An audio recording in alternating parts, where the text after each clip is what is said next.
আওয়ামী লীগ সভানেত্রী শেখ হাসিনা সম্প্রতি আন্তর্জাতিক গণমাধ্যমগুলোতে যে সাক্ষাৎকার দিয়েছেন সেখানে পরিষ্কার করেই বলেছেন যে তার দল আওয়ামী লীগের অংশগ্রহণ ছাড়া বাংলাদেশে ফেব্রুয়ারির নির্বাচন অনুষ্ঠিত হলে সেই নির্বাচনটি কিছুতেই গ্রহণযোগ্য হবে না, কারণ সেখানে তার দলের লাখ লাখ কোটি কোটি মানে মিলিয়ন্স অফ ভোটার্স অংশ নেবে না, সকলে গণবয়কট করবে এবং সেই গণবয়কটের মুখে নির্বাচনটি গ্রহণযোগ্যতা পাবে না। আর যারা নির্বাচিত হবে তারাও কোনো ইলেকটোরাল লেজিটিমেসি বা নির্বাচনী বৈধতা পাবে না।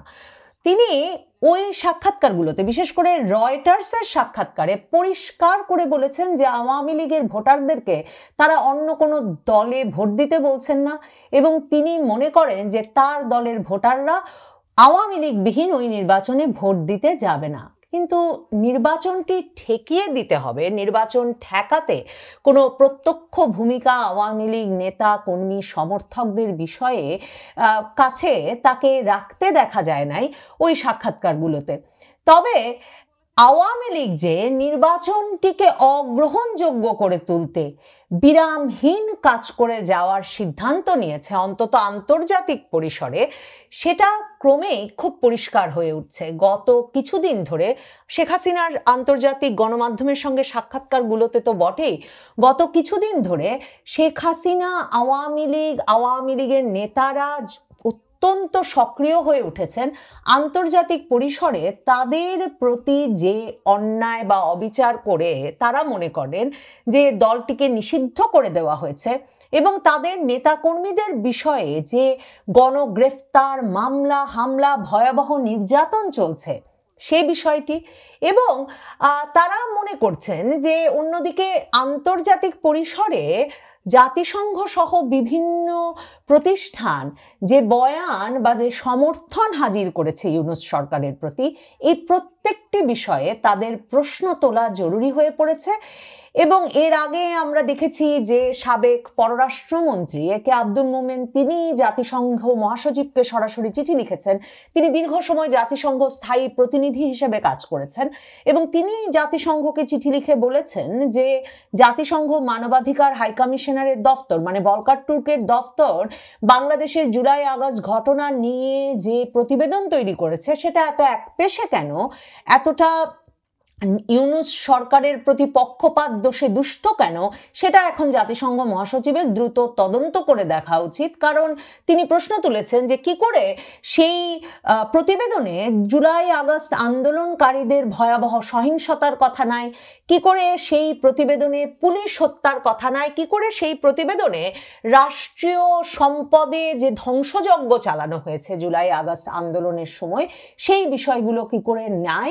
এই প্রশ্নগুলো এখন মহাসচিবের তুলে যে ওই প্রতিবেদনের বিষয়ে পাল্টা তদন্ত করা উচিত এমন একটা চিঠি সাবেক পররাষ্ট্রমন্ত্রী মানে আওয়ামী লীগের সাবেক পররাষ্ট্রমন্ত্রী লিখেছেন জাতিসংঘ মহাসচিবকে। এর মধ্যে আওয়ামী লীগ প্রখ্যাত British law firm Doughty Street Chambers, বিখ্যাত ব্রিটিশ আইনজীবীদের ফার্ম, সেটিকে দিয়ে আইসিসিতে মানে আন্তর্জাতিক অপরাধ আদালতে এমন তদন্তের আহ্বান জানিয়েছে যেখানে তারা বলেছে যে আওয়ামী লীগের নেতা কর্মীদের ওপর যে ভয়াবহ অত্যাচার চলছে 2024-এর আগস্টের পর থেকে সেটার তদন্ত করতে আন্তর্জাতিক অপরাধ আদালতের স্বতঃপ্রণোদিত হয়ে ভূমিকা নেওয়া উচিত। কারণ ইউনূস সরকার বা বাংলাদেশের বর্তমান সরকার সেই বিচার, সেই তদন্ত, সেই প্রতিকার কখনো করবে না যেখানে এরই মধ্যে ডাউটি স্ট্রিট চেম্বার্স দাবি করেছে 400-র বেশি আওয়ামী লীগ নেতাকর্মীকে হত্যা করা হয়েছে 2024-এর আগস্টের পর থেকে। সেখানে দলিলাদি সরবরাহ করে ভয়াবহ নির্যাতনের ঘটনা, গণপিটুনিতে হত্যার ঘটনা, কারা হেফাজতে মৃত্যুর ঘটনা এসব তুলে ধরা হয়েছে আন্তর্জাতিক অপরাধ আদালতকে সক্রিয় করতে। এখন আবার নির্বাচন ঠেকাতে, নির্বাচনে জাতিসংঘের সহযোগিতা ঠেকাতে আওয়ামী লীগের তরফে চিঠি পাঠানো হয়েছে জাতিসংঘে এবং জাতিসংঘের উন্নয়ন কর্মসূচি মানে UNDP, united nations development programme, ইউএনডিপির বাংলাদেশ প্রতিনিধিকে চিঠি পাঠিয়ে আওয়ামী লীগের তরফে প্রশ্ন তোলা হয়েছে যে ফেব্রুয়ারির যে নির্বাচনে একটা বিরাট অংশের জনগণকে অংশগ্রহণই করতে দেওয়া হচ্ছে না, যেখানে তাদের ভোটাধিকার কেড়ে নেওয়া হচ্ছে, কারণ তারা যে দলের সমর্থক সে দলের নেতাকর্মীদের সেই নির্বাচনে অংশগ্রহণ করতে দেওয়া হচ্ছে না, এমন একটা নির্বাচনে জাতিসংঘ উন্নয়ন কর্মসূচি ইউএনডিপি কি করে তহবিল সরবরাহ করছে, কি করে এরকম একটা নির্বাচনে তারা সহযোগিতার ভূমিকা নিচ্ছে, এই প্রশ্ন তুলে বাংলাদেশ আওয়ামী লীগের 23 বঙ্গবন্ধু অ্যাভিনিউ ঢাকার প্যাডে, মানে যেই অফিসটি 2024-এর 5ই আগস্ট থেকে দখল হয়ে গেছে, বাংলাদেশ আওয়ামী লীগের দখলে আর নাই, তো সেই 23 বঙ্গবন্ধু অ্যাভিনিউয়ের বাংলাদেশ আওয়ামী লীগের দফতরের ঠিকানা ব্যবহার করে সেই দফতরের প্যাডে আওয়ামী লীগ ইউএনডিপির বাংলাদেশ অফিসে চিঠি পাঠিয়ে প্রশ্ন করেছে যে ইউএনডিপি ব্যালট নামে একটা প্রকল্প খুলে যে ফেব্রুয়ারির নির্বাচনে সহযোগিতা করতে যাচ্ছে, সেটা তারা কিসের ভিত্তিতে করছে। কারণ জাতিসংঘের একেবারে প্রধান এবং প্রথম শর্ত এবং প্রতিশ্রুতি হচ্ছে জাতিসংঘ সনদের, ইউএন চার্টারের, যে জাতিসংঘ ইম্পার্শিয়ালিটি, নিরপেক্ষতা, পলিটিক্যাল ইনক্লুসিভিটি, রাজনৈতিক অন্তর্ভুক্তি এবং মৌলিক অধিকার, ফান্ডামেন্টাল রাইটসের বিষয়ে সবচেয়ে গুরুত্ব দেবে। এই চিঠিটি জাতিসংঘ উন্নয়ন কর্মসূচির বাংলাদেশ প্রতিনিধি স্টিফেন লিলারকে পাঠিয়েছেন এই বাংলাদেশ আওয়ামী লীগের প্যাডে। বাংলাদেশ আওয়ামী লীগের সাবেক মন্ত্রী, শিক্ষামন্ত্রী, যিনি পেশায় আইনজীবী, ব্যারিস্টার অ্যাট ল, সুপ্রিম কোর্টের আইনজীবী মহিবুল হাসান চৌধুরী নওফেল, তিনি স্বাক্ষর করে, এবং সেখানে প্রশ্ন করা হয়েছে জাতিসংঘ উন্নয়ন কর্মসূচিকে যে এই যে একটা প্রকল্প, যেই প্রকল্পটি 180 মিলিয়ন ইউএস ডলারের, যেখানে বাংলাদেশকে 2186 কোটি টাকা সহায়তা করবার কথা আছে, ইউএনডিপি জাতিসংঘ উন্নয়ন কর্মসূচির সঙ্গে অস্ট্রেলিয়া, জাপান সহ আরো কয়েকটি উন্নয়ন সহযোগী দেশ মিলে বাংলাদেশের নির্বাচনটি সুষ্ঠুভাবে সম্পন্ন করার জন্য, এবং যেই 180 মিলিয়ন ডলারের মধ্যে 18.5 মিলিয়ন ডলারই দেবে ইউএনডিপি, এমন একটা প্রকল্পে, মানে এরকম একটা একপেশে নির্বাচন অনুষ্ঠানের জন্য কি করে ইউএনডিপি এই টাকা, প্রতিশ্রুত অর্থ সহযোগিতা করতে রাজি হলো বা উদ্যোগী হলো।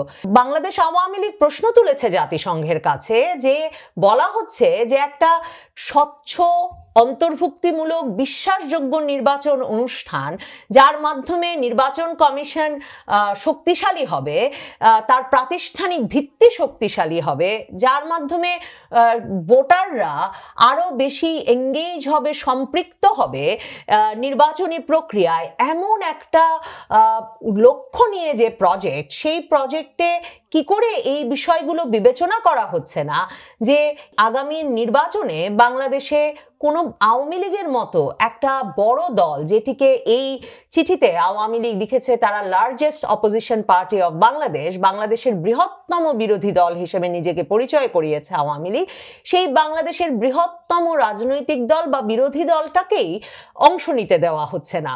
আওয়ামী লীগ জাতিসংঘের কাছে প্রশ্ন তুলেছে যে সাধারণ পরিষদ, জাতিসংঘের সাধারণ পরিষদ জাতিসংঘের যে পলিসি নির্ধারণ করেছে, যে নীতি নির্ধারণ করেছে যে কোনো ক্ষেত্রে নির্বাচনী সহযোগিতা দেওয়ার প্রশ্নে, সেখানে পরিষ্কারভাবে বলা আছে যে জাতিসংঘের যে কোনো নির্বাচনী সহায়তা দেওয়ার ক্ষেত্রে তাকে অবশ্যই নিরপেক্ষ হতে হবে, তাকে পক্ষপাতহীন হতে হবে এবং তাকে স্বাধীনভাবে সিদ্ধান্ত নিতে হবে।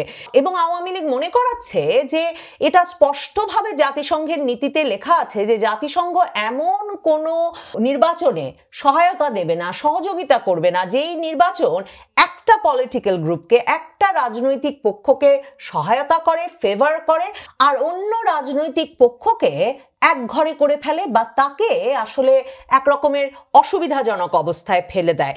এবং সেই নীতিতে স্পষ্টত লেখা আছে যে জাতিসংঘকে এমন নির্বাচনী সহযোগিতা দিতে হবে যেই নির্বাচনে জনগণের ইচ্ছার সর্বোচ্চ প্রতিফলন ঘটে। আওয়ামী লীগ প্রশ্ন করছে কি করে জাতিসংঘ ভাবতে পারছে যে বাংলাদেশে আগামী নির্বাচনটির মাধ্যমে এই বিষয়গুলো নিশ্চিত হবে। যা আওয়ামী লীগ প্রশ্ন করেছে যে জাতিসংঘকে বলা হয়েছে জাতিসংঘের নিজস্ব নীতি অনুযায়ী জাতিসংঘ একমাত্র এমন ক্ষেত্রেই নির্বাচনে সম্পৃক্ত হতে পারে, নির্বাচনে সহযোগিতা দিতে পারে, যেখানে নির্বাচনের মাধ্যমে দীর্ঘস্থায়ী রাজনৈতিক স্থায়িত্ব আসবে, একটা অন্তর্ভুক্তিমূলক সুশাসন নিশ্চিত হবে এবং রিকনসিলিয়েশন এবং সংলাপ তৈরি হবে বিভিন্ন রাজনৈতিক দলের মধ্যে। মানে রাজনৈতিক দলগুলোর মধ্যে ভুল বোঝাবুঝি দূরত্বের অবসান হবে এবং তাদের মধ্যে আরো বেশি সংলাপ তৈরি হবে। আওয়ামী লীগ বলছে জাতিসংঘ যেগুলোকে নির্বাচনী সহযোগিতা দেওয়ার ক্ষেত্রে তাদের নীতি হিসেবে চিহ্নিত করে, যেগুলো সাধারণ পরিষদ অনুমোদন করে, জাতিসংঘ সনদে যা যা বলা আছে তার সবগুলোকে এবারের নির্বাচন, ফেব্রুয়ারিতে বাংলাদেশে যে নির্বাচন হতে যাচ্ছে তা প্রশ্নবিদ্ধ করে এবং সেগুলোর একটি শর্ত ফেব্রুয়ারির নির্বাচনে পূরণ হচ্ছে না। শেখ হাসিনা তার সাম্প্রতিক সাক্ষাৎকারে পরিষ্কারভাবে বলেছেন, এএফপির সঙ্গে সাক্ষাৎকারটাতে, যে আওয়ামী লীগ মনে করে যে এই যে আওয়ামী লীগকে বাদ দিয়ে নির্বাচন, সেটা আসলে দেশকে আরো দীর্ঘস্থায়ী বিভক্তির দিকে ঠেলে দেবে। কারণ একটা বিরাট অংশের মানুষ যেহেতু ভোট দেওয়ার অধিকার পাবেন না, তাদের কোনো রাজনৈতিক মত প্রকাশের স্বাধীনতা নাই, রাজনৈতিক মত প্রকাশের কোনো স্পেস নাই, এমনকি পছন্দের মানুষকে ভোট দেওয়ারও উপায় নাই। এই অবস্থায় সমাজে বিভক্তি আরো বাড়বে। আওয়ামী লীগ তার প্যাডে লেখা, 23 বঙ্গবন্ধু অ্যাভিনিউ এর প্যাডে লেখা এই বিষয়টা আসলে আমার কাছে খুব তাৎপর্যপূর্ণ মনে হয়েছে। এই যে 23 বঙ্গবন্ধু অ্যাভিনিউ এর প্যাডে বাংলাদেশ ইউএনডিপি অফিসে লেখা এই চিঠিতে আওয়ামী লীগ এই প্রশ্নটাও করেছে যে এই যে জাতিসংঘের যে সার্বজনীন মানবাধিকার সনদ, universal declaration of human rights, সেখানে তো পরিষ্কার করে বলা আছে যে সকল একটা দেশের সব মানুষের সেই দেশের সরকারে অংশ নেওয়ার অধিকার থাকবে এবং হয় তারা সরাসরি অংশ নেবে, না হলে তারা তাদের পছন্দ করা প্রতিনিধির মাধ্যমে অংশ নেবে। এবং আওয়ামী লীগ বলছে আওয়ামী লীগকে নির্বাচনে অংশগ্রহণ করতে না দেওয়ার মাধ্যমে একটা বিরাট অংশের জনগণকে তাদের মতামতের প্রতিফলন ঘটাতে যে বাধা দেওয়া হচ্ছে, সেটা international covenant on civil and political rights, ICCPR, যার উপর ভিত্তি করে, আরেকটি যে সনদের উপর ভিত্তি করে জাতিসংঘ পরিচালিত হয়, সেই সনদটির একটা সরাসরি লঙ্ঘন। আওয়ামী লীগ মনে করিয়ে দিয়েছে যে সারা বাংলাদেশ জুড়ে তাদের নেতা কর্মী সমর্থক এমনকি সুশীল সমাজের প্রতিনিধিদেরকে যেভাবে সন্ত্রাস বিরোধী আইনে গণহারে আটকে রাখা হয়েছে, হিউম্যান রাইটস ওয়াচ সহ আন্তর্জাতিক মানবাধিকার সংগঠনগুলো যে সেগুলো দলিলবদ্ধ করছে এবং সেগুলো নিয়ে জবাবদিহিতা আশা করে বিবৃতি পাঠিয়েছে, চিঠি পাঠিয়েছে ইউনূস সরকারকে, সে কথাও এখানে জাতিসংঘের কাছে লেখা চিঠিতে আওয়ামী লীগ মনে করিয়ে দিয়েছে। আওয়ামী লীগ কি সে কারণে আন্তর্জাতিক পক্ষগুলোর উপর ক্রমাগত দলিল, দস্তাবেজ, সাক্ষ্য প্রমাণ হাজির করে এই চাপ অব্যাহত রেখেছে যে যেই কথা, যে জ্ঞান তারা সর্বত্র দিয়ে বেড়ায়, যে অন্তর্ভুক্তিমূলক নির্বাচন হতে হবে, গণতান্ত্রিক ব্যবস্থায় কোনো রাজনৈতিক দল নিষিদ্ধ করা যায়?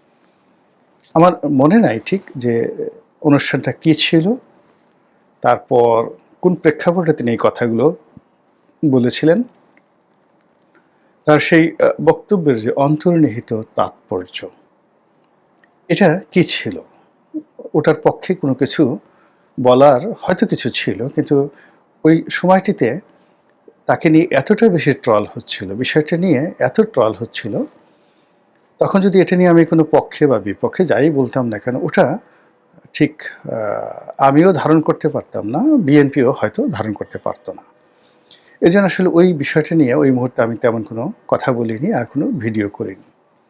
কিন্তু যে নির্মম নিষ্ঠুর সমালোচনা হয়েছিল, মির্জা ফখরুলকে রীতিমতো বিএনপির অনেক লোক, বিএনপি বিরোধী অনেক লোক যেভাবে ট্রল করেছিলেন, তা মির্জা ফখরুল সাহেবের জীবনে আর কখনো হয়নি। যেটা সবাই বলার চেষ্টা করেছিলেন যে ঠিক আছে, শহীদ প্রেসিডেন্ট জিয়াউর রহমানের প্রতিচ্ছবি যদি ডক্টর মোহাম্মদ ইউনূসের মধ্যে মির্জা ফখরুল সাহেব দেখতে পান, তাহলে তো আর নির্বাচন দরকার নেই, ইলেকশন দরকার নেই।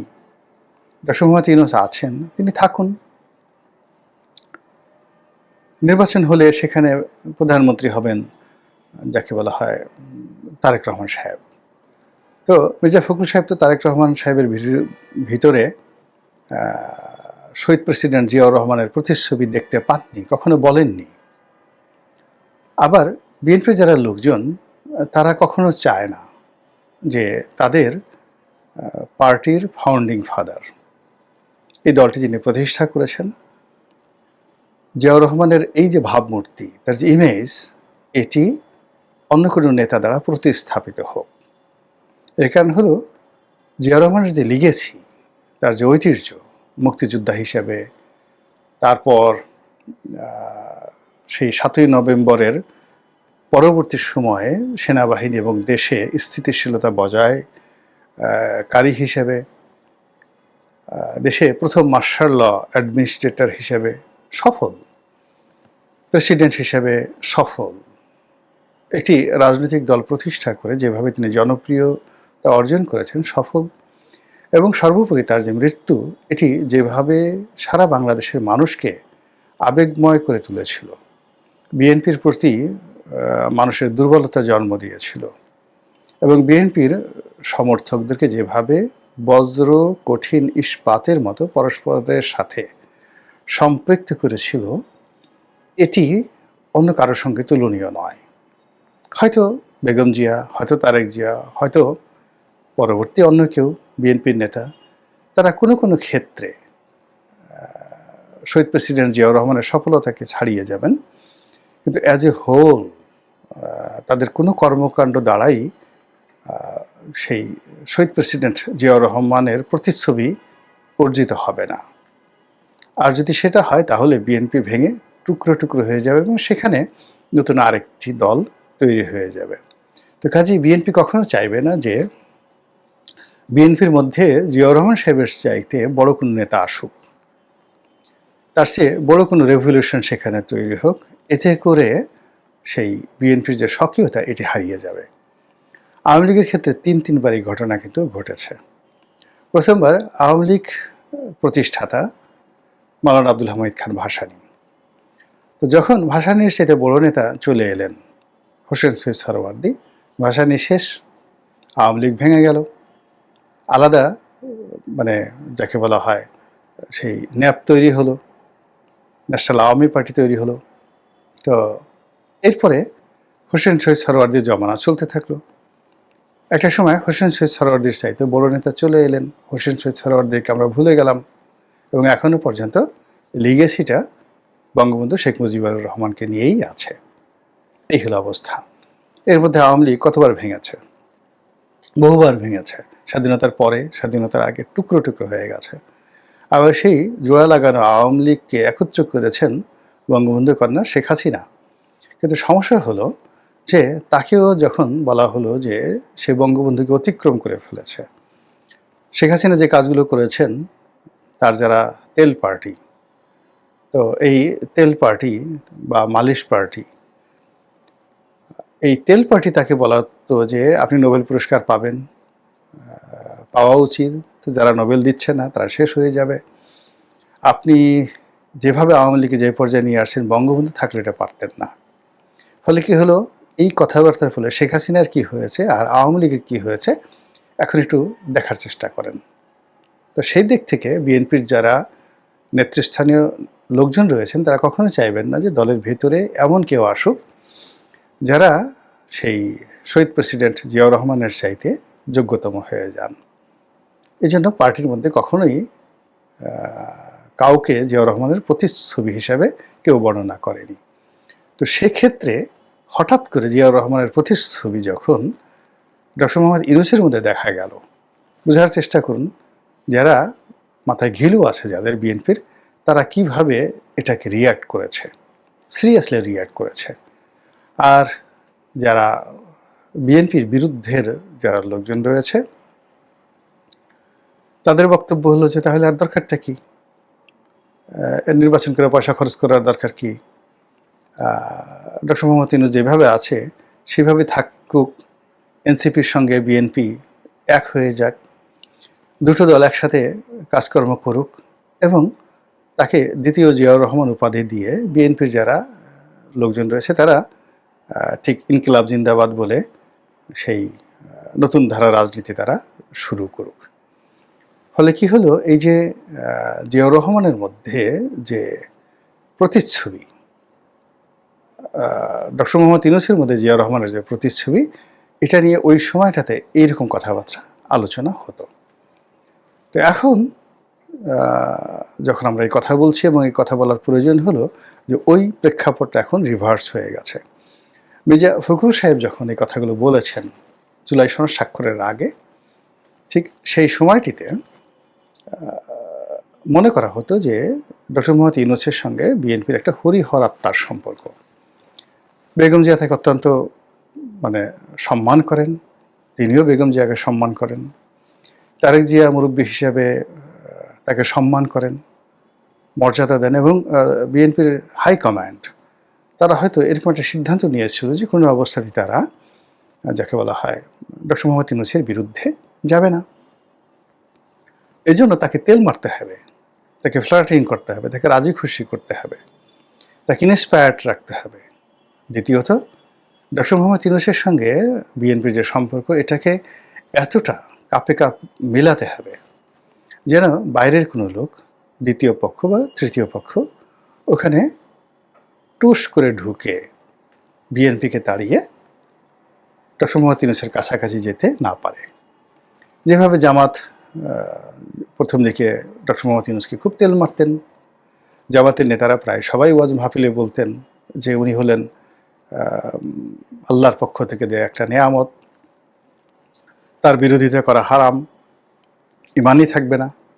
বিশেষ একটা পরিস্থিতিতে আল্লাহ তাকে বাংলাদেশে পাঠিয়েছেন, কাজেই তাকে কি বলবো, এটা বলাটাও শিরক হয়ে যাবে। এমন সব অদ্ভুত অদ্ভুত ওয়াজ করতেন যে আল্লাহর পক্ষ থেকে যে নিয়ামত আসছে তার অবাধ্যতা করাটা হারাম, নিষিদ্ধ, ইমান থাকবে না, এরকম নানা রকম যাকে বলা হয় ন্যারেটিভ ওয়াজের ময়দানে অনেক তথাকথিত বক্তা এভাবে বলেছেন। সেগুলো আপনারা দেখতে পাচ্ছেন, এখন পর্যন্ত সেগুলো ভাইরাল আকারে।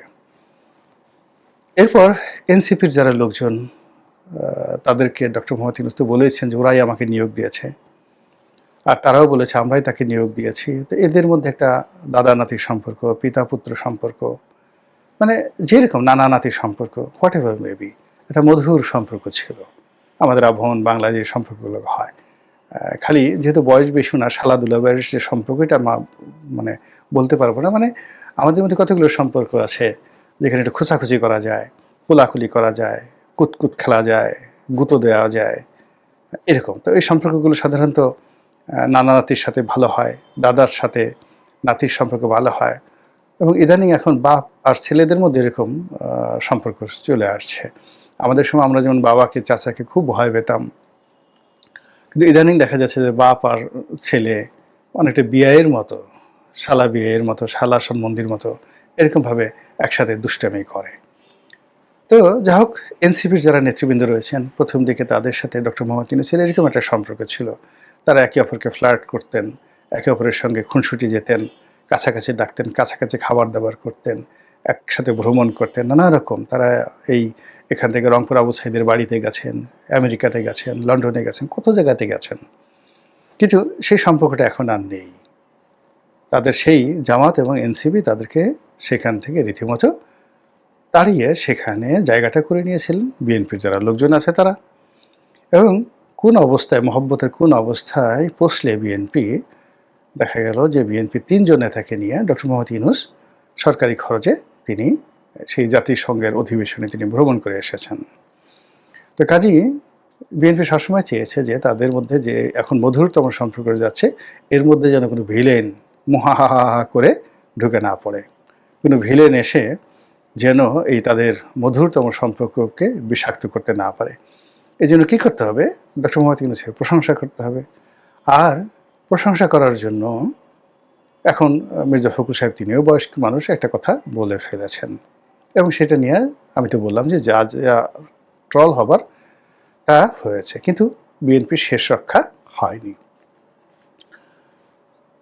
যে জুলাই সনদ স্বাক্ষর হয়েছে, সেই স্বাক্ষরের পরে দেখা গেল যে ডক্টর মোহাম্মদ ইউনূস মূলত যে বিএনপির সাথে সম্পর্ক করার চেষ্টা করেছেন, এটার মধ্যে সততা ছিল না, সঠতা ছিল।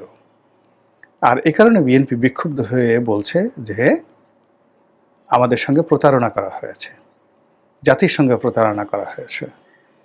মানে অনেকটা ঠিক এরকম যে আমাদের বাংলা সিনেমাতে অনেক গান হয় না, অদ্ভুত গান, আপনি কাউকে খুব ভালোবাসেন, অসাধারণভাবে ভালোবাসেন, কিন্তু সে আপনার সঙ্গে বিশ্বাসভঙ্গ করে বসলো। বিশ্বাসভঙ্গ করার পরেও আপনি তার পিছিয়ে পিছিয়ে ঘুরবেন, তাকে বাদ দিয়ে আপনি কোনো কিছু করতে পারবেন না। একটা বিখ্যাত গান আছে না, বেদের মেয়ে জ্যোৎস্না আমায় ফাঁকি দিয়েছে, আসি আসি বলে জ্যোৎস্না, কি যেন আছে না গান আছে না, বেদের মেয়ে জ্যোৎস্নার একটা গান নাচে নাচে গান গায়। মানে বেদের মেয়ে জ্যোৎস্না ফাঁকি দিচ্ছে নায়ককে, ইলিয়াস কাঞ্চনকে, কিন্তু তারপরে ইলিয়াস কাঞ্চন মনের আনন্দে নাচছে, গান গাইছে, এবং তারপরে সে বেদের মেয়ে জ্যোৎস্না, বেদের মেয়ে জ্যোৎস্না এই কথাগুলো বলছে। এটা একটা উপলক্ষ। এই গানের সঙ্গে, এই পাত্রপাত্রী চরিত্রের সঙ্গে বর্তমান রাজনীতির কোনো তুলনা নেই, কিন্তু জাস্ট উদাহরণ দিলাম যে জুলাই সনদের মাধ্যমে বিএনপি যে হুমকির মধ্যে পড়েছে, যে রাজনীতির সঠতার মধ্যে পড়েছে, প্রতারণার মধ্যে পড়েছে, এর ফলে বিএনপি বুঝে গেছে যে তাদের সঙ্গে ডক্টর মোহাম্মদ ইউনূসের যে সম্পর্ক, প্রেম ভালোবাসা, এটা অরিজিনাল ছিল না। তার অরিজিনাল প্রেম ভালোবাসা ছিল জামাত এবং এনসিপির সঙ্গে ছিল।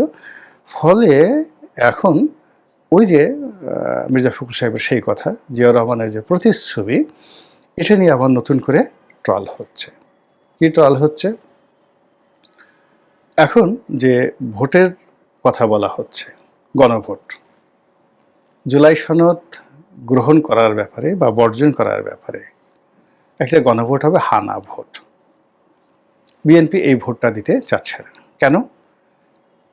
মূলত বিএনপির আশঙ্কা যে এই ভোটটা যদি হয়ে যায় গণভোট, এবং সেখানে হা ভোট যদি জয়যুক্ত হয়, এবং হবে ওইভাবে তৈরি করা হবে meticulously, there is no way 90%ও যদি না ভোট পড়ে, রাষ্ট্রযন্ত্র এমন একটা শক্তিশালী, তারা ইচ্ছা করলে এটাকে হা ভোট বাড়াতে পারে, 90% হা ভোট।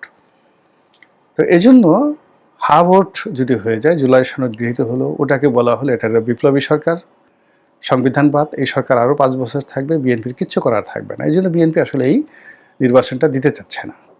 আর এই নির্বাচনটাকে করানো, অনুষ্ঠান করানো, এটা এনসিপি এবং জামাতের অস্তিত্বের বিষয়। আর ডক্টর মোহাম্মদ ইউনূসেরও এটা মানে নির্বাচন হওয়ার চাইতে এই গণভোট হওয়াটা, জাতীয় নির্বাচনের চাইতে গণভোট হওয়াটা তার জন্য স্বস্তিদায়ক, এবং বলতে গেলে কিছুটা হলো সেফ এক্সিটের ক্ষেত্রে অথবা সেফ এক্সিস্টেন্সের ক্ষেত্রে তার জন্য সুবিধাজনক। ফলে তিনি আবার চুপচাপ বসে আছেন। আর রাজনীতির ময়দানে সেই এনসিপি, জামাত, বিএনপি আগের মতো লড়াই সংগ্রাম শুরু করেছে। এখন সেই যে হানা ভোট, হানা ভোট সম্পর্কে লোকজন টিটকারি করে বলছে যে বিএনপির অস্তিত্ব তো হানা ভোটের মধ্যে। জিয়াউর রহমান সাহেব তার ক্যারিয়ার শুরু করেছিলেন, রাজনীতি শুরু করেছিলেন এই হানা ভোটের মাধ্যমে। তো যেটা দিয়ে পুরো মানে বিএনপির ইতিহাস রচিত হয়েছে, জিয়াউর রহমানের অস্তিত্ব যার মধ্যে রয়েছে, সেই হানা ভোট তো বিএনপি না করতে পারে না, কোনো অবস্থায় করতে পারে না। আর যদি বিএনপি এখানে না করে, না ভোট দেয় ভোট হলে, আর সেই হানা ভোট মানে যাতে না হতে পারে এজন্য তারা নেতিবাচক আচরণ করে, তাহলে তাদের পরিণতি কি হবে? বলার চেষ্টা করেছেন যে তাদের অস্তিত্ব শুরু হয়েছিল হা ভোটের মাধ্যমে, না ভোটের মাধ্যমে। তাদের ইতিহাস, সংস্কৃতি যা কিছু আছে সব হানা ভোটের মাধ্যমে। এবং হানা ভোট না হলে জিয়াউর রহমান হতেন না, হানা ভোট না হলে বিএনপি হতো না। যে হানা ভোটের হায়ের মাধ্যমে বিএনপির জন্ম হয়েছে, এখন সেই বিএনপি যদি আবার না ভোটের কথা বলে আর হানা ভোট বাতিল করার জন্য শুধু না না, নো নো বলতে থাকে, তাহলে এতেই বিএনপির পতন ঘটবে, বিএনপি শেষ। এবং এই কথা এখন রীতিমতো মশহুর হয়ে পড়েছে। আর এই কথার প্রেক্ষিতে ওই যে চাঁদের সাথে আমি দেব না তোমার তুলনা, তুমি চাঁদ হতে যদি তবে দূরেই চলে যেতে, সেই বিখ্যাত গান, সৈয়দ শামসুল হকের সেই বিখ্যাত গান। তো সেই গানের মতো করে আসলে ডক্টর মোহাম্মদ ইউনূস আমাদের রাজনীতির অঙ্গনের চাঁদ। শুধু দেখা যায় দূর থেকে, আলোক, পূর্ণিমার আলোক এর দ্বারা অবগাহন করা যায়। ডক্টর হেলাল হোসেন ঢালী, আপনাকে আমাদের অনুষ্ঠানে স্বাগত জানাচ্ছি। ধন্যবাদ মাসুদ কামাল ভাই, আমাকে আবারও আমন্ত্রণ জানানোর জন্য। হেলাল ভাই, আপনি আমাদের এখানে আজকে দ্বিতীয়বারের মতো আসলেন। এর আগেও একবার আমরা আপনাদেরকে পেয়েছিলাম, সেবার অবশ্য অতটা রাজনীতি নিয়ে কথা বলিনি, কিন্তু আমি জানি যারা বিদেশে বাস করেন বাঙালি মাত্রই কিন্তু একটু রাজনীতি নিয়ে আলোচনা করতে পছন্দ করেন। আপনারা যারা শিক্ষক তারা অবশ্যই একটু কম পছন্দ করেন। তবুও আমার মনে হয় আমরা সাধারণ মানুষ যেভাবে ভাবি, আপনাদের ভাবনাটা হয়তো একটু একাডেমিক হয়, কাজে সেই ভাবনাটাও আমরা আসলে একটু জানতে চাই। আমি একটু ভূমিকায় বলেছিলাম যে আমাদের জুলাই সনদ নিয়ে আলোচনা হচ্ছিল। এই সরকার যখন প্রথম দায়িত্ব নিল তখন কিন্তু বলা হয়েছিল এই সরকারের প্রধান কাজ হলো তিনটা। তারা বলেছিল তারা একটা সংস্কার করবে, এবং তারা একটা বিচার করবে, এবং তারা একটা নির্বাচন করবে। সংস্কার এবং বিচার নিয়ে নানা ধরনের কথা হয়েছে। সংস্কারটা কি যোগ্য লোকের হাতে পড়লো কিনা, অথবা যেটা হচ্ছে সেটা কি আসলে সংস্কার আদৌ হচ্ছে কিনা, এই সংস্কারকে দেশকে অগ্রসর করে নিবে কিনা, এই সমস্ত প্রশ্ন কিন্তু আসছে। আপনি বেশ অনেকদিন ধরে দেশের বাইরে আছেন। আপনি এই ছাত্রদের এর আগে যে 9 দফা দাবি ছিল, যখন আন্দোলন করলো হাসিনা সরকারের বিরুদ্ধে, 9 দফা কিভাবে 1 দফায় পরিণত হলো, এবং তারপর সংস্কারের জন্য তাদের কি দাবি ছিল, এর সঙ্গে ওইগুলোর মিল কতটুকু আছে, এগুলো নিয়েও আপনি চিন্তা ভাবনা করছেন বলে আমার সঙ্গে আপনি আগে আলাপে জানিয়েছেন। তো আমরা সেই বিষয়টা একটু জানতে চাই, যে বিষয়ে আপনার চিন্তা ভাবনাটা কি। আপনি একটু আপনার মতো করে সময় নিয়ে বলেন। আমি আপনার ওই পয়েন্টটা দিয়ে শুরু করতে চাই যেখানে আপনি উল্লেখ করেছেন, এবং আমিও দেখেছি যে ইদানিং বিএনপি বলছে যে ঐকমত্য কমিশন বিএনপির সাথে প্রতারণা করেছে জুলাই সনদ নিয়ে।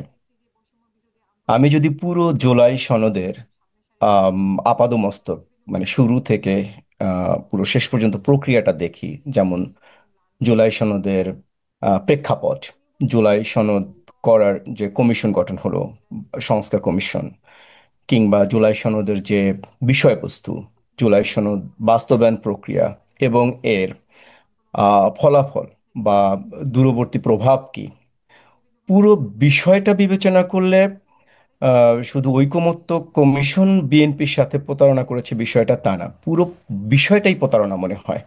পুরো জুলাই সনদ এবং ঐকমত্য কমিশন কিভাবে, আমি ধরে ধরে যাই। এক হচ্ছে প্রেক্ষাপট, যদি বলি যে প্রথমে এটা শুরু হলো মূলত ছাত্রদের আন্দোলন, কোটা বিরোধী আন্দোলন শুরু হলো, যেটা আমরা দেখেছি ইউএসএতে ডিইআই, যেটা ডাইভার্সিটি, ইকুইটি অ্যান্ড ইনক্লুশন পলিসির বিরুদ্ধেও আমরা দেখলাম যে এখানকার তরুণ সমাজ বিশেষ করে তারা অ্যান্টি ইমিগ্র্যান্ট একটা সেন্টিমেন্ট থেকে, কিংবা যে রেসিজমের এগেনস্টে যে সরকারের যে পলিসি ছিল, বা জেন্ডার ফ্রেন্ডলি যে পলিসি ছিল, তার বিরুদ্ধে এরাও আন্দোলন করেছে। তেমনি বাংলাদেশে যে কোটার ব্যবস্থাটা ছিল, সেই কোটার পক্ষে বিপক্ষে বিভিন্ন মতামত ছিল। সেখানে ছাত্র সমাজ মনে করেছে কোটার কারণে তারা বঞ্চিত হচ্ছে, তারা সেটাকে কেন্দ্র করে আন্দোলন গড়ে তুললো। এবং সেখানে 15 তারিখে যখন হামলা হলো তাদের উপরে একটা আন্দোলনে, তখন কিন্তু সারা দেশের মানুষ প্রতিক্রিয়া দেখালো। ইভেন সেখানে আপনি আওয়ামীপন্থী শিক্ষকের আমি দেখেছি, আমার সহকর্মীরা ফেসবুকে তারাও প্রতিবাদ করেছে, সংস্কৃতি কর্মী, সংস্কৃত মনা বা সংস্কৃতি কর্মী এবং আপনার সুশীল সমাজ প্রত্যেকেই, তখন তারা তাদের রাজনৈতিক পরিচয়টি দেখেনি। এবং তারপর পরবর্তী ইয়েগুলো আমরা জানি, এবং তার ধারাবাহিকতা আমরা দেখলাম 9 দফা আসলো। সেখানে আমরা দেখলাম যে আহ, ওই তৎকালীন সহিংসতাকে কেন্দ্র করে তার বিচার দাবি থেকে শুরু করে, ইভেন ছাত্র রাজনীতি বন্ধের দাবি থেকে শুরু করে 9 দফার বিভিন্ন বিষয়ে আসলো। পরবর্তীতে যখন 1 দফায় আসলো, তখন আবার অনেকে আওয়ামী আওয়ামী সমর্থক যারা ছিলেন, শিক্ষক, বুদ্ধিজীবী, রাজনীতিবিদ কিংবা সংস্কৃতি কর্মী, তারা আবার সরে দাঁড়ালেন। তারা বললেন যে না, আমরা আসলে 1 দফা আমাদের দাবি ছিল না, আমাদের দাবি ছিল অন্যান্য বিষয়গুলো। সরে দাঁড়ালেন, কিন্তু পরবর্তীতে আমরা জানি যে 3 আগস্ট পর্যন্ত কিন্তু আমাদের দাবি ছিল 9 দফা। সেখানে আমরা যদি এত কিছু বলার উদ্দেশ্য যে সেখানে কিন্তু কোনো এই ছাত্রদের কোনো দফার মধ্যেই কিন্তু রাষ্ট্রের মৌলিক কোনো পরিবর্তনের দাবি কিন্তু ছিল না, এবং পুরো 1 মাসের একটা আন্দোলন ছিল, 1 মাস বা 35 দিন। সেখানে রাষ্ট্রের মৌলিক পরিবর্তনের কোনো দাবি সেখানে ছিল না। ছিল একটা পলিসি, সেটা হচ্ছে ডিইআই পলিসি, আমরা যেটা বলি কোটা পলিসি। তারপরে আমাদের সরকার যখন পরিবর্তন হলো, আমরা দেখলাম একটা ঐকমত্য কমিশন গঠন করা হলো। এখন আমি ঐকমত্য কমিশনের কথায় আসি। ঐকমত্য কমিশনে সম্ভবত প্রথমে আমার মনে পড়ে যে ডক্টর শাহদিন মালিককে দায়িত্ব দেওয়া হয়েছিল সংস্কার কমিশনের প্রধান হিসেবে। পরবর্তীতে সংবিধান সংস্কার কমিশন। সংবিধান সংস্কার কমিশনের উনি সেখান থেকে সরে দাঁড়ালেন, যার পরে দায়িত্ব দেওয়া হলো আলী রিয়াজকে। এবং সহ আলী রিয়াজকে। এখন আলী রিয়াজ পরবর্তীতে আমাদের ঐকমত্য কমিশনের ওনার পদাধিকার বলে উনি আবার সহসভাপতি হলেন, যেখানে আমাদের প্রধান উপদেষ্টা ডক্টর মোহাম্মদ ইউনূস উনি সভাপতি, এবং মূলত উনি সভাপতি হলেও আমাদের ডক্টর আলী রিয়াজই মূল দায়িত্বটা পালন করলেন। এখন আলী রিয়াজ আপনি যদি গুগলে শুধু দেন ডক্টর আলী রিয়াজ, আপনি দেখবেন প্রথমেই লেখা আসে আমেরিকান পলিটিক্যাল সায়েন্টিস্ট। আপনি যদি আরেকটু ডিপে যান তখন আসবে বড় জোর বাংলাদেশি আমেরিকান পলিটিক্যাল সায়েন্টিস্ট। ব্যাপারটা এরকম না যে আমেরিকান বাংলাদেশি সায়েন্টিস্ট, লেখা বাংলাদেশি আমেরিকান পলিটিক্যাল সায়েন্টিস্ট। তার মানে আপনি পুরো সংবিধান সংস্কার কমিটির প্রধান একজন করলেন আমেরিকান একজনের কাছে। এখন আপনি দেখেন, এখন কমিশনের বিষয়টা আসি। কমিশনে আপনি এমন কাউকে ইয়ে করলেন, মূল দায়িত্বটা দিলেন যে হচ্ছে মূলত বাংলাদেশি নয়, যে একজন বিদেশি। তা আমরা বলছি যে আমরা উপনিবেশবাদ থেকে মুক্ত হয়েছি আরও প্রায় 90 বছর আগে, 88-90 বছর আগে, 1947 সালে। এর পরবর্তী দ্বিতীয়বার আমরা মুক্ত হয়েছি বাংলাদেশ পাকিস্তানিদের হাত থেকে 1971 সালে। কিন্তু আমরা আসলে সেই কলোনিয়ালিটি পাওয়া, যেটা যে উপনিবেশিকীকরণ, সেখান থেকে আমরা বরং আরো নতুন যুগে প্রবেশ করলাম, যেটা আমাদের লাতিন আমেরিকান বিখ্যাত উপনিবেশবাদ বিষয়ক তাত্ত্বিক এবং দার্শনিক আপনার কুয়ানো, অ্যানিবাল কুয়ানো, উনি বলেছেন যে আমাদের জিওগ্রাফিক্যাল বা ভৌগোলিক কলোনিয়ালিজম চলে গেছে, কিন্তু আমাদের যে এখন কলোনিয়ালিটি পাওয়ার, যে নতুন অর্গানাইজেশন, যে ইউরোসেন্ট্রিক বা ওয়েস্টার্ন প্রভাব যুক্ত যে পাওয়ার অর্গানাইজেশন, সেটা এখনো আছে, এবং সেখানে আবার সেই সাবেক উপনিবেশগুলো আবার যোগদান করছে। তো সেটার একটা প্রত্যক্ষ উদাহরণ হচ্ছে যে এটা, যা আমি মনে হলো যে একটা মানে রিসেন্টলি যেরকম ডোনাল্ড ট্রাম্প কানাডাকে বলেছিল যে কানাডা আমাদের একটা প্রভিন্স হতে পারে, ঠিক মনে হলো যে তাদের একজন প্রতিনিধি পাঠিয়ে বাংলাদেশের সংবিধান সংস্কার করা হচ্ছে। দ্বিতীয় বিষয়টা, আমি এখন পুরো সনদে যাই, সনদের কন্টেন্ট। সনদের আমি প্রিয়াম্বলসগুলো পড়ছিলাম বা প্রেক্ষাপট, সেখানেও আমরা এখনকার যেরকম ছাত্র সমাজ আন্দোলন করেছে, আমরা তখন ছাত্র যখন 2006-এর যে ঘটনাগুলো আমরা খেয়াল করি, 6 থেকে যে 1-11 সরকার এবং তার পরবর্তী সেই সংক্রান্ত, আমার কাছে মনে হয়েছে যে যে কথাগুলো বলা হয়েছে মিথ্যাচার করা হয়েছে। সেখানে যে আন্দোলনের কথা বলা হয়েছে, সেখানে তৎকালীন নির্বাচন কমিশনার উনি সরছিলেনই না, আজিজ, এবং তাকে নিয়ে প্রবল আপত্তি থাকা সত্ত্বেও দেখা যাচ্ছিল যে তৎকালীন সরকার বিএনপি কোনোভাবে আজিজকে সরাতে চাচ্ছিল না। সেই কেন্দ্রিক যে আন্দোলন, এবং সেটার একটা সফলতা ছিল আপনার 1-11 সরকার, এবং 1-11 সরকার একটা নির্বাচন দিলেন, পরে আমরা দেখলাম যে আওয়ামী লীগ ক্ষমতায় আসলো। সেখানেও আমরা দেখি যে এখানে একটা মিথ্যাচার আপনার করা হলো সেটাকে। এবং এখন যে ফ্যাসিবাদ ফ্যাসিবাদ বলা হচ্ছে 15 বছর। 2009 আমি ধরলাম যে 14 বা 18 বা 24 নির্বাচনে অনেক আপত্তি জানিয়েছেন, কিন্তু 2009 নির্বাচন নিয়ে তো কোনো সন্দেহ ছিল না। 2009 নির্বাচন তো সবাই মেনে নিয়েছিলেন, এবং কিন্তু এখানে বলা হয়েছে যে সেই 2009 নির্বাচনকেও বলা হয়েছে যে সেটাও একটা বলা যায় যে একটা অবৈধ নির্বাচন হিসেবে আখ্যা দেওয়া হয়েছে। অর্থাৎ এখানে বলে আমরা দেখি যে, বা যে প্রেক্ষাপট বর্ণনা করা হয়েছে, সেখানে এক ধরনের মিথ্যাচার আছে। তারপর আমি ধারাগুলো দেখলাম, একটা হচ্ছে যে সংবিধান বিষয়ক, সেগুলো যে দেখলাম, সেখানে যে খুব বেশি মৌলিক নতুন কিছু দেখলাম যেটা আমাদের সংবিধানের বাইরে, তা কিন্তু না। সেখানে হয়তো যেখানে আগে আমাদের সংবিধানের মৌলিক নীতি, যেখানে আপনার 4টা মূলনীতি ছিল, সেখানে হয়তো বহুত্ববাদের কথা বলা হলো। আচ্ছা, বহুত্ববাদের কথা বলা হয়েছে, এটা একটা ভালো নীতি যে অবশ্যই এখানে আমরা সহাবস্থান, এবং বাংলাদেশে কিন্তু ঐতিহাসিকভাবে আমরা সহাবস্থান করছি। আমি এখানে মাঝে মধ্যে উদাহরণ দিই যে আমরা বাংলাদেশে আমার ছাত্রছাত্রী উদাহরণ দিই যে তোমরা শুধু ক্রিসমাস সেলিব্রেট করো, আমরা বাংলাদেশে ঈদ সেলিব্রেট করি, ক্রিসমাস সেলিব্রেট করি, বুদ্ধ পূর্ণিমা সেলিব্রেট করি, আমরা দুর্গাপূজা সেলিব্রেট করি। তো সুতরাং আমাদের কিন্তু সহাবস্থান আমরা দেখছি যে ঐতিহাসিকভাবে আমরা করে আসছি। সেখানে বিভিন্নভাবে ধর্ম, ব্যবসা এবং রাজনীতিকরণ হওয়ার কারণে আমরা বিভিন্ন সময় বিভিন্ন রকমের হাইলাইটস দেখেছি, কিন্তু মূলত বাংলাদেশের মানুষ কিন্তু একসাথে করে আসছিল। তো সেই বিষয়টা হয়তো একটা আনুষ্ঠানিকভাবে সহাবস্থানের কথা বলা হচ্ছে, সেটা একটা ভালো দিক। কিন্তু 84 নম্বর যে একদম ধারা, সেটাই গিয়ে আমি আরও আটকে গেলাম। সেখানে একদম স্পষ্ট করে বলা আছে যে 84 নম্বর ধারায় আমার যতটুকু মনে পড়ে যে বাংলাদেশকে ওপেন গভর্নমেন্ট পার্টনারশিপের অংশ হতে হবে। এখন ওপেন গভর্নমেন্ট পার্টনারশিপ কারা? এই জিনিসটা কি ওপেন গভর্নমেন্ট জিনিসটা কি? এটা একটা সিভিল সোসাইটি অর্গানাইজেশনের মতো, যেখানে আপনার ইউএস, ইউকে, আপনার ইয়ে সংগঠন বিভিন্ন আর সহ আরো কয়েকটা দেশের আহ, প্রতিনিধিরা এটা করেছে, এবং সেখানে বিভিন্ন দেশ এটার মেম্বার, এবং সেখানে যেখানে কোনো আপনার আমাদের পার্শ্ববর্তী দেশ ইন্ডিয়া কিংবা পাকিস্তান কিংবা আমাদের ইভেন মিডল ইস্টের কোনো দেশও এখন পর্যন্ত সদস্য না। এবং এটা একটা বলা যায় যে এটাও একটা ইনস্টিটিউশন, কলোনিয়াল ইনস্টিটিউশন, যারা আসলে তাদের পদ্ধতিতেই তারা দেশকে বিভিন্ন দেশকে আসলে নিয়ন্ত্রণ করতে চায়, বা তাদের যে সরকার ব্যবস্থা সেটাকে তারা এক ধরনের নিয়ন্ত্রণ করতে চায়। এবং সেখানে স্পষ্ট কোনো ব্যাখ্যা দেওয়া ছাড়াই এই যে আপনি যেমন প্রশ্ন করলেন যে বা এই প্রশ্নটা আমার মধ্যেও ছিল যে ওপেন গভর্নমেন্ট পার্টনারশিপ এটার অংশ নিতে হবে, অংশ হতে হবে। তো এই ওপেন গভর্নমেন্ট পার্টনারশিপ এটাই তো অনেকে জানেও না যে এটা কি, সেই বিষয়ে অনেকেই জানে, আমি তো জানি না। হ্যাঁ, এটা তো এই আমার বিষয়ে কাছে ব্যাখ্যা পরিচিত। দেওয়া ছাড়াই আমার ধারণা সেখানে আমাদের যে এই অনুষ্ঠানের দর্শক, এদের মধ্যে বোধহয় 98% লোক জানেন না ওপেন গভর্নমেন্ট পার্টনারশিপটা কি। যেটা আমরা হ্যাঁ জানি না সেটা আমাদের এখানে ঢুকাই দেওয়া হচ্ছে কেন?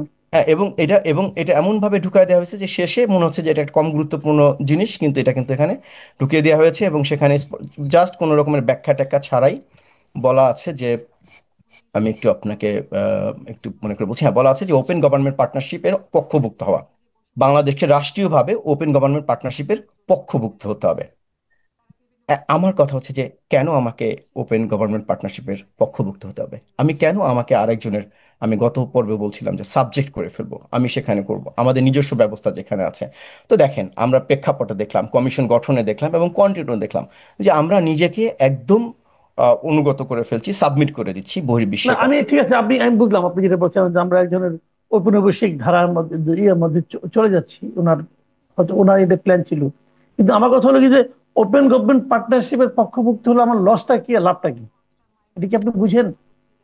আচ্ছা, আমি লাভ যেটা হচ্ছে যে সেটা হচ্ছে যে আম, বৃহৎ অর্থে লাভ না, সেটা হচ্ছে যে মানে যখন বাংলা মানে দেশের মধ্যে গণতন্ত্র ব্যাহত হবে, তখন হুম। হয়তো তাদের কাছে একটা প্রতিবেদন প্রকাশ দিতে হবে এবং সেই অনুযায়ী তারা হয়তো পরামর্শ দান করবে। কিন্তু মূল লস যেটা হচ্ছে যে আমরা আমাদের অথরিটিটা কিন্তু হারাচ্ছি। এবং সেটা হুম। একটা এমন না যে ধরেন আপনার কোনো ইউএন ফ্রেমওয়ার্কের মধ্যে, যেমন এখানে আরেকটা ধারা আছে যে আমার ইউএন ফ্রেমওয়ার্কের মধ্যে আমার হয়তো বিচার করতে হবে বা সেখানে ডিফাইন করতে হবে। যেমন ধারা 80-তে বলা আছে যে বেসরকারি খাতে দুর্নীতিকে শাস্তির আওতায় আনা, অর্থাৎ United Nations convention against corruption, এখানে আপনার ইউনাইটেড নেশনসের একটা কনভেনশন হিসেবে এখানে বলা হয়েছে। কিন্তু এই ওপেন ওপেন গভর্নমেন্ট পার্টনারশিপ যেটা, সেটা কিন্তু এরকম এমনও না যে এরকম কোনো ইউএন ফ্রেমওয়ার্কের মধ্যেও পড়ে। এবং তাতে আমি একদম আনুষ্ঠানিকভাবে আহ, উম, মানে আরেকজনের কাছে, আরেকটা অর্গানাইজেশনের কাছে, যেখানে ওয়েস্টার্ন লেড অর্গানাইজেশনের কাছে আমি আমাকে সাবমিট করে দিচ্ছি। জি। এইবার আসি আমি আম, আরো যে বিষয়টা যে না, বাস্তবে। এটা কি জিনিসটা, এটাতে আমি বুঝতে পারছি না, এটাতে মৌলিক সংস্কারটা কি করে আসলো? এটাতে একটা যে কোনো একটা রেগুলার গভর্নমেন্টের সিদ্ধান্ত যে আমি এই পার্টনারশিপে পক্ষভুক্ত হব কি হব না। এইখানে এই জুলাই সনদের মতো একটা সিরিয়াস বিষয়ে যে নাকি আমাদের পুরো শাসন ব্যবস্থাকে সে চেঞ্জ করবে, তার সঙ্গে এটা এটা এটা এখানে জুড়ে দেওয়ার অর্থটা কি দাঁড়ালো? এটা কিন্তু আমার কাছে এখনো ক্লিয়ার না, তাহলে এটা কেন করলো কাজটা? অর্থটা মানে স্পেসিফিক ভাবে ক্লিয়ার না, কিন্তু পুরো প্রক্রিয়াটা দেখলে অর্থটা ক্লিয়ার। যে পুরো আচ্ছা। ব্যাপারটাই একটা অ্যাসাইনমেন্ট মনে হয় আমার কাছে, যেটা আমি বলছিলাম যে পুরো, যে শুধু তো ঐকমত্য কমিশন প্রতারণা করেনি, পুরো বিষয়টাই যেরকম একটা প্রতারণা। তো তার অংশ হিসেবে যে আমার এটা জুড়ে দেওয়ার কোনো দরকারই ছিল না, কারণ এটা এমন কোনো গুরুত্বপূর্ণ সিদ্ধান্ত না যেটা আপনি বললেন যেটা আমাকে এখনই নিতে হবে। এবং রাইট। কারণ এই সরকারের ম্যান্ডেটও এটা ছিল না। এই সরকার একটা পরিবর্তিত পরিস্থিতিতে মানে একটা হঠাৎ আম, সৃষ্ট পরিস্থিতিতে দায়িত্ব নিয়ে তাদের মূল কাজ ছিল যে এই দেশের প্রতিনিধির, জনগণের প্রতিনিধিদের দের কাছেই আবার ক্ষমতা কিভাবে দ্রুত হস্তান্তর করা যায়, সেটা ছিল তাদের দায়িত্ব। এবং তাদের সেই দায়িত্বের দিকে তারা ফোকাস না করে তারা বরং আহ, এই বিষয়গুলো কেন আনছে সেটা আমারও বোধগম্য না। জি। আমি আমি আমি বুঝতে পেরেছি, তাহলে আপনি তাহলে মূল যে জিনিসটা বলতে চাচ্ছেন, যে আপনি প্রথমে যে কথাটা বললেন যে এই ঐকমত্য কমিশন যারা নাকি চেঞ্জ গুলি করেছেন, এই কমিশনের ভার্চুয়ালি যিনি হেড ছিলেন মিস্টার ডক্টর আলী রিয়াজ, আপনি ওনার যে দেশপ্রেম এবং ওনার যে আমাদের এখানে যে তার লক্ষ্যটা, এটা নিয়ে আপনি কিঞ্চিত সন্দেহ প্রকাশ করছেন, এই তো? সন্দেহ বলতে আমি ওনার কিছু কাজের রেফারেন্স দিতে চাই। 2011 সালের দিকে আমি আমি উনি উনি কিন্তু উনি অনেক কাজ করেছেন। উনি বাংলাদেশের টেরোরিজম নিয়ে কাজ করেছেন, বাংলাদেশের বিভিন্ন রাজনৈতিক উত্থান পতন, বিভিন্ন রাজনৈতিক দল নিয়ে উনি গবেষণা করেছেন। তো আমি ওনার গবেষণা আমি আমার গবেষণা তো ব্যবহার করেছি, সাইট করেছি বিভিন্ন ওনার কাজ। তো সেখানে আমি 2011 সালে ওনার একটা কাজ দেখলাম, 2016 সালে ওনার একটা কাজ দেখলাম। সেখানে আমি আপনাকে একটা উদাহরণ দিই। যেমন উনি 2011 সালে যে বইটা বের করেছেন উনি, political Islam and governance in Bangladesh, professor ফেয়ারের সাথে। এরপরে উনি আরও কিছু কাজ করেছেন ইয়ের উপরে, যেমন হুয়ার বাংলাদেশি ইসলামিস্ট মিলিট্যান্টস, মাদ্রাসা এডুকেশন। সেখানে কিন্তু উনি ওনার লেখায় ভূমিকায় স্পষ্ট করে বলেছেন যে বাংলাদেশের যে যে প্রোগ্রেসিভ বা সেকুলার যে গতি প্রকৃতি, সেখানে বাংলাদেশ জাতীয়তাবাদী দল বিএনপির জামাতের সাথে যে জোট বা অন্যান্য ডানপন্থী দলের সাথে জোট, সেটা বরং আরো ধর্মভিত্তিক উগ্র রাজনীতিকে আরো উস্কে দেওয়ার মতো। তো ওনার তখনকার অবস্থান আর এখনকার অবস্থান, এটা আমার কাছে এক ধরনের সাংঘর্ষিক মনে হয়, এক ধরনের কন্ট্রাডিক্টরি মনে হয়। যে তাহলে ব্যাপারটা কি এরকম হতে পারে যে উনি আবার যখন ওনার টেরোরিজম নিয়ে কোনো রিসার্চ করবেন, তখন উনি আবারও এই জামাতকে আবার ধর্মভিত্তিক দল হিসেবে এবং এটা দাবি করে বলবেন যে এটা জামাত আবারও উগ্রপন্থী রাজনীতিকে উস্কে দিচ্ছে। মানে উনি কি সেই অবস্থানে থাকবেন, নাকি উনি আসলে ওই অবস্থান থেকে সরে আসছেন? মানুষের অবস্থান পরিবর্তন হতে পারে। তো সেই জায়গাটা মানে আমার কাছে স্পষ্ট না। তো ওনার নাগরিকত্ব কিংবা ওনার ওনার যে কাজ এবং সব মিলিয়ে আমার কাছে মনে হচ্ছে এই দায়িত্বটা আহ, একদম মানে একজন সঠিক মানুষ কে দেওয়া হয়েছে কিনা। আর প্রথমত পুরো ব্যাপারটাই মানে আমাদের এই সরকারেরই ম্যান্ডেট আসলেই ছিল কিনা বা আছে কিনা, যে একটা জুলাই সনদ নেয়ার মতো, সেটাও একটা প্রশ্নের বিষয়। কারণ হচ্ছে যে নির্বাচনটা তাদের মেইন কমিটমেন্ট ছিল। আহ, বা নির্বাচন বলতে তাদের একটা সুষ্ঠু হস্তান্তর তাদের মেইন কমিটমেন্ট ছিল। এখন বাস্তবায়নের প্রশ্ন যদি আসে, আমি যে কয়েকটা ক্ষেত্রের কথা বললাম, যে এই সনদ কেন্দ্রিক যে প্রেক্ষাপট, কমিশন যারা এটা করেছে, জি। এরপরে কন্টেন্টের প্রশ্নগুলো বললাম। এখন যদি আমি বাস্তবায়ন বলি, বাস্তবায়নের ব্যাপারেও মানে এত তাড়াহুড়াই বা তাদেরকে কেন করতে হবে, এবং তারা সেটা কেন বাস্তবায়ন করতে হবে? ব্যাপারটা কি এরকম যে তাদের বৈধতা দরকার? আর তাদের বৈধতা প্রশ্ন যদি আসে, তাহলে আজকে আমি দেখলাম যে নাহিদ ইসলাম কোথায় যেন বলেছেন যে এই রাষ্ট্রপতির অধ্যাদেশ দিয়ে হবে না, কারণ এটা অবৈধ। তো তাহলে তো এই সরকারই অবৈধ হয়ে যায়। আর যদি সেটা যদি অবৈধ হয়, সে সরকারই যদি অবৈধ হয়, তাহলে সেই সরকার প্রণীত একটা অধ্যাদেশ, একটা একটা সনদ, কিভাবে সেটা একটা সার্বজনীন সনদ হয়? আমি আরেকটা বিষয় বলতে চাই, যে একটা সনদ এবং যেটাকে আমরা সার্বজনীন সনদ হিসেবে দাবি করতে চাই, সেইটা কতটা সার্বজনীন? আমি নোট অফ ডিসেন্ট গুলো দেখছিলাম যে বেশ কিছু পয়েন্টে, অনেকগুলো পয়েন্টে অনেকগুলো রাজনৈতিক দল এক হয়েছে, বেশ কিছু পয়েন্টে বেশ কিছু দল আপত্তি জানিয়েছে। আরেকটা যেটা বড় বিষয়, যে আপনি একটা সনদকে সার্বজনীন বলছেন, একটা সার্বজনীন সনদ বলছেন, কিন্তু সেই সনদে আপনি একদিকে যেটা বললাম যে শুরু করেছেন আপনি মিথ্যাচার দিয়ে, আরেকদিকে আপনি বলছেন যে সমস্ত রাজনৈতিক দলগুলো অংশগ্রহণ করেছে, কিন্তু এটাও তো একটা মিথ্যা। কারণ আওয়ামী লীগ তো বাংলাদেশের এখনো রাজনৈতিক দল। বাংলাদেশ আওয়ামী লীগ রাজনৈতিক দল হিসেবে তো এখনো নিষিদ্ধ না, তাদের কর্মকাণ্ড নিষিদ্ধ, কিন্তু তাদের তো দল হিসেবে তারা এখনো বৈধ। এবং জামায়াত ইসলামের যে যুদ্ধাপরাধের বিচার করলো আওয়ামী লীগ, সেই জামাত ইসলামকে কিন্তু আওয়ামী লীগ নিষিদ্ধ করে নাই শেষ আপনার শেষের দিকে, মানে জুলাই আন্দোলনের শেষের দিকের আগ পর্যন্ত। এবং তখনও তারা তাদেরকে একটা সার্বজনীন এবং সব রাজনৈতিক দলের অংশগ্রহণের ভিত্তিতে যদি কিছু করতে হয়, আমরা দাবি করতে হয়, তাহলে সব দলের অংশগ্রহণ এখানে থাকতে হবে। তাহলে আপনি একটা সার্বজনীন সনদ দাবি করছেন, সেখানে আপনি একটা রাজনৈতিক দলকে পুরোপুরি আপনি মানে ইংরেজি যদি বলি যে ডিনাই, মানে একদম তার অস্তিত্বই নাই এই সনদের মধ্যে, কোনো কোথায় কোথায় কথায়।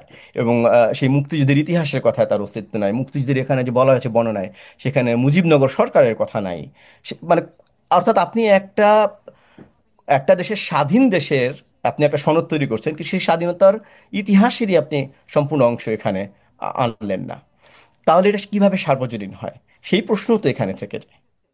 জি, আমার মনে হয় আমরা আসলে এই আলোচনা অনেক লম্বা হওয়া উচিত, কারণ আপনি অনেকগুলি পয়েন্ট, খুঁটিনাটি পয়েন্ট ধরেছেন। আমরা আসলে এগুলি চাচ্ছিলাম, কারণ আমাদের দেখেন আমাদের সাধারণ মানুষের মধ্যে কিন্তু এক ধরনের চিন্তা কাজ করে যে এটা ভালো কি মন্দ, বিএনপি কি বললো, জামাত কি বললো, এনসিপি কি বললো, তারা এটা নিয়ে কিন্তু যতটুকু বললো ততটুকু আলোচনা করি। কিন্তু এই যে খুঁটিয়ে খুঁটিয়ে যে আপনি বিশ্লেষণগুলো করেন, এগুলো কিন্তু সাধারণ মানুষ জানে না। হয়তো এটা ওয়েবসাইটে আছে, কিন্তু সাধারণ মানুষ কিন্তু অতটুকু ধৈর্যও নাই ওয়েবসাইট থেকে নামিয়ে পুরো জিনিসটা পড়ে দেখার।